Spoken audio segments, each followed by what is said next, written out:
കരിങ്കോഴിയും മദ്യവും ഒക്കെ നേർച്ചയായി കൊടുക്കുന്ന ഒരു ക്ഷേത്രം. കാര്യസാധ്യത്തിന് വേണ്ടി വിളിദോഷം, പ്രാക്കുദോഷം, അതുപോലെ തന്നെ കണ്ണേറ് ഇതൊക്കെ മാറുന്നതിന് വേണ്ടിയൊക്കെ ആയിട്ട് നമുക്കിങ്ങനെ കോഴിയെയും പൂവൻകോഴിയെയും മദ്യമൊക്കെ നേർച്ചയായിട്ട് ഇവിടെ കൊടുക്കാവുന്നതാണ്.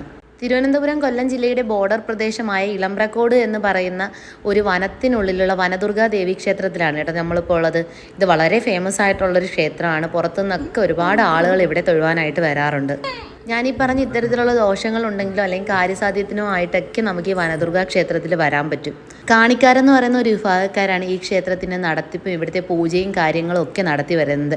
വർഷത്തിൽ 365 ദിവസവും പൊങ്കാല ഇടാൻ പറ്റുന്ന ഒരു ക്ഷേത്രം കൂടിയാണ് കേട്ടോ ഇത്. അപ്പോൾ ഞങ്ങൾ പള്ളിക്കൽ വരുമ്പോൾ സ്ഥിരമായിട്ട് വരുന്ന ഒരു ക്ഷേത്രമാണ് ഈ ഇളമ്പ്രക്കോട് വനദുർഗാ ദേവി ക്ഷേത്രം. ഇവിടുത്തെ ഏറ്റവും വലിയ പ്രത്യേകത എന്ന് പറയുന്നത് ഇവിടെ മതത്തിൻ്റെ അതിരുകളൊന്നുമില്ല.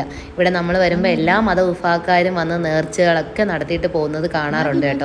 ഇതിൻ്റെ വേറൊരു പ്രത്യേകത എന്ന് പറയുന്നത് മതത്തിൻ്റെ അതിരുകളില്ലാതെ എല്ലാ മതവിഭാഗക്കാരും വന്ന് നേർച്ചകൾ നടത്തുന്നൊരു ക്ഷേത്രമാണിത്.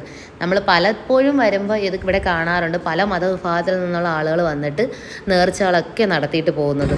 ഇതിന് മുകൾ ഭാഗം ഈ ക്ഷേത്രം ഇരിക്കുന്നതിന് മുകളിലോട്ടെന്ന് പറയുന്നത് ശരിക്കും ഇളമ്പ്രക്കോട് വനമേഖലയാണ്. അതിന് താഴേക്കാണ് ആളുകളൊക്കെ താമസിക്കുന്ന ഒരു പ്രദേശമുള്ളത്. അപ്പോൾ ഈ കാണുന്ന ഇവിടെ ഇരിക്കുന്ന എല്ലാ പച്ചക്കറികളും സാധനങ്ങളും ഒക്കെ ഇവരൊക്കെ വീടുകളിൽ കൃഷി ചെയ്ത് കൊണ്ടുവരുന്നതാണ്. പിന്നെ നമ്മൾ തൊഴുത് പ്രാർത്ഥിച്ചിറങ്ങി റിച്ചിക്കോട്ടിന് ഒരു ചെമ്പിൻ്റെ വള വാങ്ങി, പിന്നെ ഞാനും ഒരു ചെമ്പിൻ്റെ മോതിരം, ചേട്ടനും ഒരു മോതിരമൊക്കെ വാങ്ങി കേട്ടോ. അപ്പോൾ ഇന്നത്തെ വിശേഷം ഇത്രയേ ഉള്ളൂ. അപ്പോൾ എല്ലാവരും വീഡിയോ ഇഷ്ടമായ ലൈക്ക് ചെയ്യണം. നിങ്ങൾ ഈ ക്ഷേത്രത്തെ പറ്റി കേട്ടിട്ടുണ്ട് വന്നിട്ടുണ്ടെങ്കിൽ അത് തീർച്ചയായിട്ടും ഒന്ന് കമൻറ്റ് ചെയ്യണം കേട്ടോ. അപ്പോൾ അടുത്തൊരു വീഡിയോ ആയിട്ട് വേഗം വരുന്നതായിരിക്കും. ഇനിയും നമ്മുടെ ചാനൽ സബ്സ്ക്രൈബ് ചെയ്തിട്ടില്ലെങ്കിൽ വേഗം ഒന്ന് സബ്സ്ക്രൈബ് ചെയ്തോളൂ.